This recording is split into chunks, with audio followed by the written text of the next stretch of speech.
Hi, this is Matt with AmeriSpec. I'm going to go through the process of doing a sewer scope.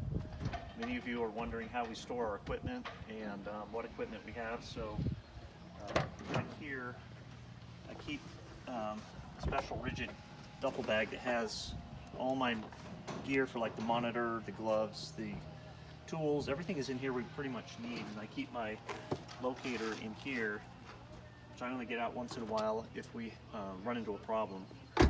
So our reels that we keep are really compact. This is a 200-foot reel, really easy to store.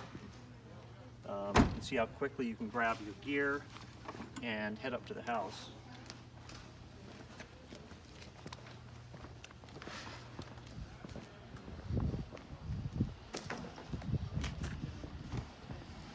So we've located the sewer cleanout, and the buyer at this house wants us to do a sewer scope. They just want to know from the beginning, this is a new construction house, they're paying a lot of money, and they want to know from day one, is this sewer line going to flow properly, or do they need to have the builder take care of something? So we will, first thing I do is get my monitor out. Very important kneeling pad, you're going to get muddy. You're going to need that on the roof or in muddy conditions, just nice to have. To remove cap, we got different tools from that one to pipe wrenches to, you know, all different types of wrenches in here. We got our disinfectant wipes, we have our gloves, and what we do here is we get the cable hooked up. Run the cable to the back of this. Usually start the power going on the monitor, and I usually keep a USB drive just inside the monitor here. And we also have on our keychains we keep USB drives. You never know when you're going to forget one or one's going to go bad, so we usually keep multiple USB drives. We also buy this Gorilla brand, waterproof, ruggedized, nice cap. Keep it safe when you're doing sewer scopes in the rain. So I prefer laying the reel down like this. It just spins better. It's more stable laying on the ground. So we're going to go in and turn some water on. I normally put booties on, but I'm going to head in here. We usually will turn the water on in the sink. You got a lot of volume here, so you don't back up the sink in the bathroom and overflow it onto the floor. We're going to run some cold water. We got to do cold water. Running warm to hot water down the sewer line will create steam, and that'll mess up your clarity of your video. You want about a finger width of water, just enough so you can see the flow in the sewer line. So we're going to head back out here.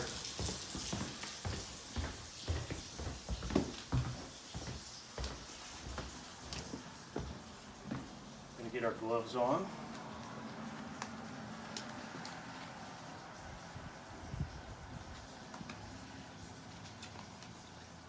I always put my USB in after it's all powered up. That way the monitor's like a computer. It needs to recognize the USB drive and make sure it's not corrupt. Tells me how many gigabytes I have left, so we should be good to go.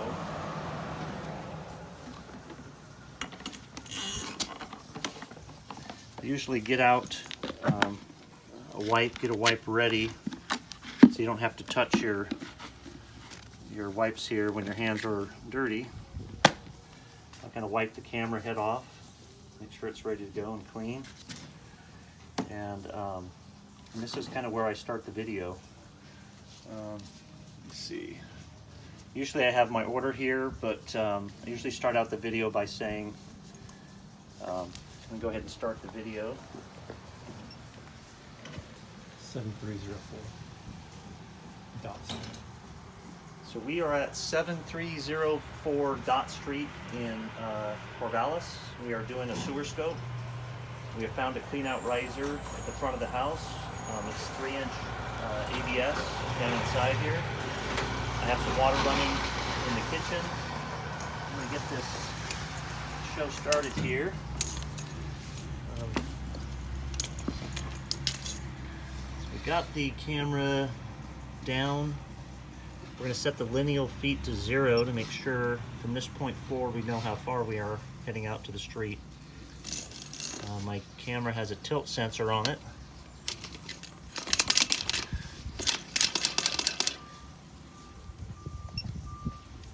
So I hit pause. So the nice thing about this is you can hit pause. Right now my camera is stuck on the lip of a fitting, so I got to work the camera over a fitting here. There, got it. That's the nice thing about hitting pause is you can pause, you can talk to your client. I have my new inspector here filming me, and so we can talk about things we find and then resume. So I'm gonna hit resume here. All right, we are heading down towards the street. We got the water running here, like I said, and my tilt sensor on my camera shows we have about a 6-degree slope, maybe 5-degree slope, which is good. Line looks clean. Mainly on a new home like this, I'm looking for joints that weren't glued properly during construction. Rocks and sticks and pieces of rebar somehow end up down in these sewer lines. So we're going to make sure this line is clear for the client. Nice thing about these newer sewer scoping camera reels is the head stays level at all times. So as I go around corners, it re-levels itself no matter how many times the cable will twist and turn. We are heading from ABS into looks like a green PVC. This typically signifies we're getting close to the sidewalk in the city connection. We're at about 20 feet, which puts us out under the sidewalk, heading under the street here. And I did see a clean out near the sidewalk. Let me see if I can see it in this picture here. Might be right at this elbow. Oh, there it is, right there overhead. It's hard to see. There's another clean out in the sidewalk. So this is the sidewalk right here. This is the street. So we're going to continue down, make sure we're clear all the way to the city connection. You can see how clean it is here. They don't stay this way forever, but it's kind of nice. A little ripple here. It looks like the city may have added another clean out under the street. A little standing water here. Looks like they didn't slope this area. This will be an area that you want to monitor. It's about at the 29-foot mark. Solids could build up here. I think your sewer's going to flow fine for a long time, but this will need to be checked to make sure it doesn't build up with heavy solids and start restricting water flow. So just going to keep heading down.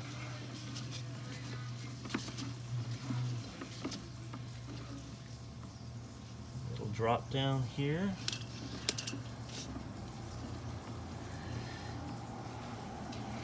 Steeper pitch here. We're at about 48-degree slope downhill. This is where we drop into the city. There's the city connection right there. So no real issues with the sewer scope here. There is a little belly, I think at the 29-foot mark, maybe because of it's a transition into a different fitting right there. I recommend just monitoring this sewer line over time to see if it needs to be jetted out, see if any solids build up in there. You may want to have it jetted out sometime in the future. But you may want to revisit this sewer with the scope, maybe in 5 or 10 years, just to see how it's doing. So thank you for letting us do your sewer scope. This is Matt with AmeriSpec. So that is the process of the sewer scope. So we'll walk through how we shut this down and get it all put back together. So I'm going to hit, a lot of times I'll leave the monitor on so I can inspect going backwards here. We have our handy wipe. We try to keep our cable from scraping on the sharp edges of the sewer line here.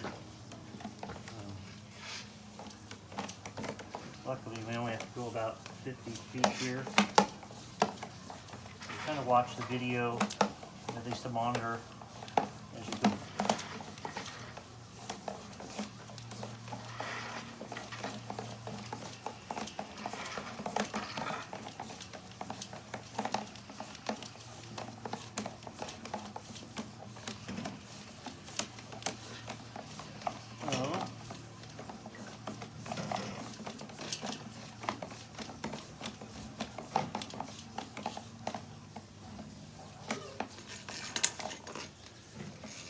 So when you get your camera head out, you kind of wipe it down a little bit. It's not going to look this clean and pretty, but you just have to do your best to wipe it off.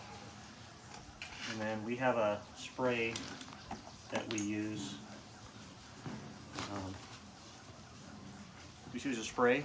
We're going to spray the head, so it wouldn't hurt to put the head of the camera down in there and keep the bleach or whatever kind of spray you're using dripping down in there instead of into a landscape. Or make sure we disinfect that. We'll put it back in here. Get the cap back on.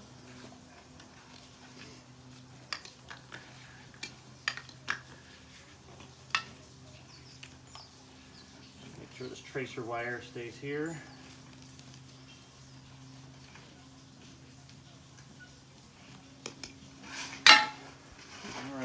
A lot of you wonder how we get our gloves off after you do all this yucky stuff, so put the spray bottle back.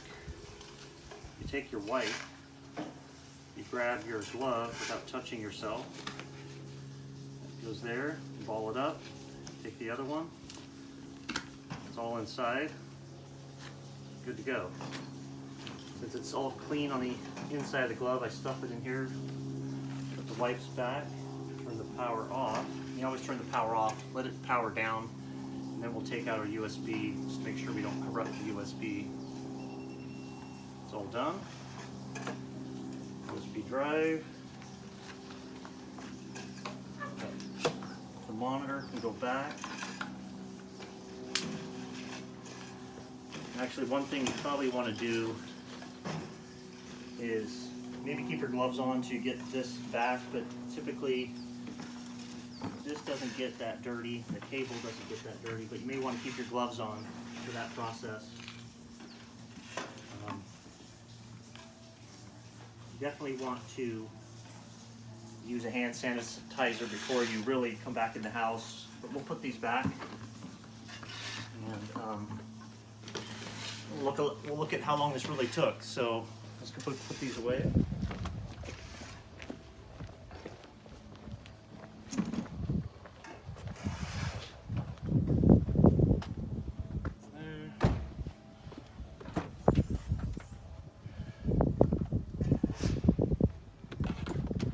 We keep our, we have a nice probe that we use for finding cleanouts, just in landscapes, under grass. We can probe for it. It's kind of nice to have that. We also have our hand sanitizer right here, so we can make sure we clean our hands before we really touch anything more. You can see in a vehicle like this, there's room for our ladder, a couple totes of crawl space and miscellaneous things, and our camera reels right there. So that's it. That concludes the whole sewer scope. So hopefully you found this information valuable. And we started doing sewer scopes and haven't looked back. We do probably 2 or 3 a day when things are clicking. And it's been a great service for us. So thank you.